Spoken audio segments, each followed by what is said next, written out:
Hi, I'm Anna. Welcome back to the Sommpour Deep-Cut. Today we're entering Austria, and I want you to imagine something before we begin. Picture the Alps collapsing into soft rolling hills, then flattening further into plains. Picture rivers carving their way gently eastward, and picture vines planted exactly where the land lets light, heat, and wind fall in just the right way. That's Austria. A small country, but one where every meter of altitude, every shift in soil color, every current of breeze creates a stylistic decision. Austria is deliberate in a way few wine regions are. Nothing here is casual. Not the vineyard work, not the grape choices, not the classification system, and certainly not the identity the country rebuilt after the 1985 scandal. Let's begin with the land, because in Austria, terroir isn't a concept, it's the entire blueprint. Austria's climate is often described as cool continental, but that barely captures its nuance. In the north, especially in Weinviertel, there's a crispness in the air that shapes Gruner Veltliner. You can taste the wind in that grape, the peppery lift that comes only when nights are cold and ripening is slow. Move west into the Wachau, Kamptal, and Kremstal, and the geography tightens. Terraces rise up steeply from the Danube. The soils become ancient and crystalline, what Austrians call Urgestein, and the wines mirror that geology. Rieslings here have a kind of internal light, a tensile clarity that comes only from wines grown on stone, cooled by nightly alpine breezes. These terraces, by the way, are not romantic vineyard theatre. They are the reason the wines exist. The slopes allow the vines to catch the sun in a northerly climate. The stone walls hold warmth through the night. The labor is intense, sometimes three, four, even five times what it would take on flat land.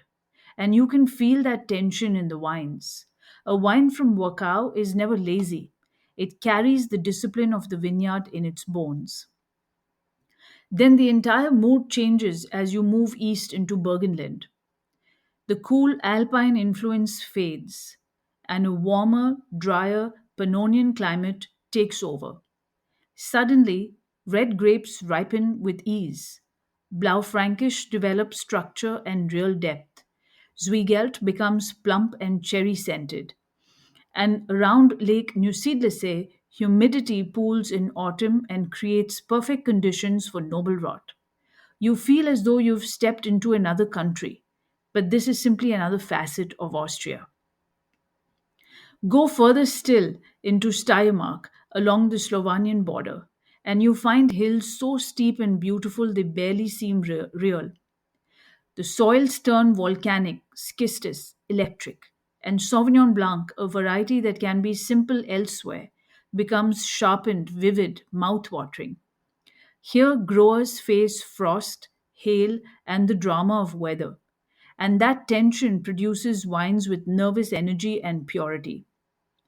So much of Austria's identity comes from understanding these climate shifts north, west, east, south, and seeing how each region asks the wine to behave differently. Once you grasp that, the grapes begin to make perfect sense. Gruner Veltliner is vigorous, expressive, and sensitive to canopy mismanagement.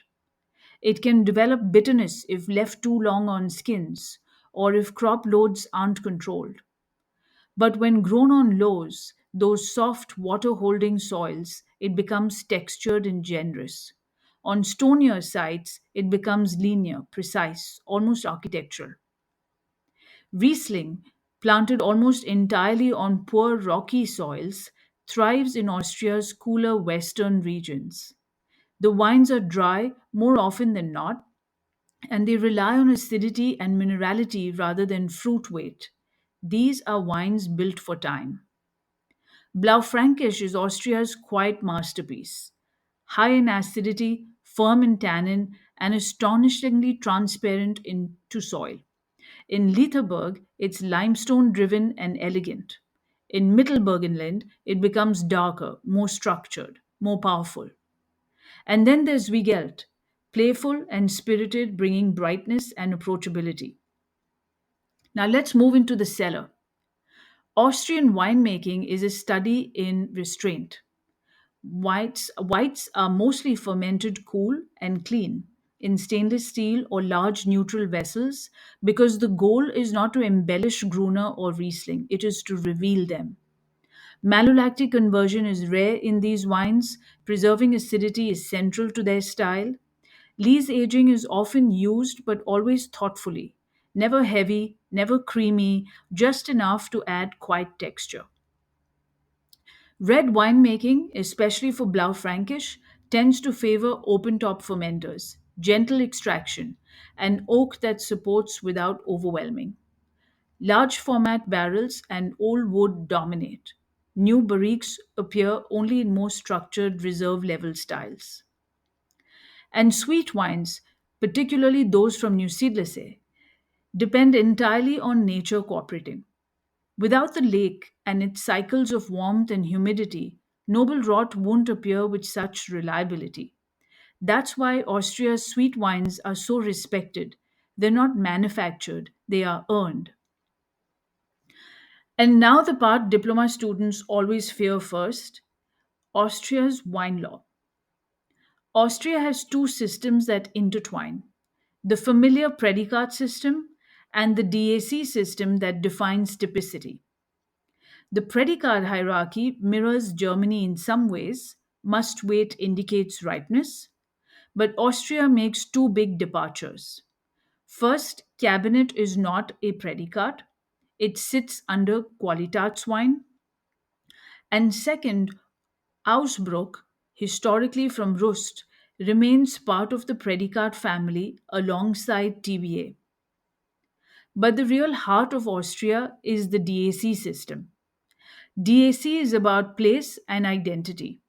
It says this grape in this region, made in this style, is what defines us.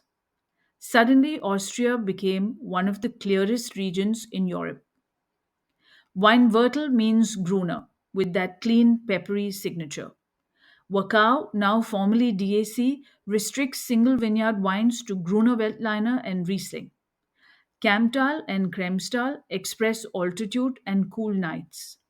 Letherberg spans both red and white, united by limestone soils.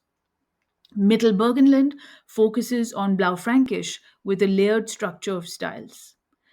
And Steiermark's DACs, Vulcanland, Südsteiermark, West Steiermark, give Sauvignon Blanc and local varieties an unmistakable regional voice.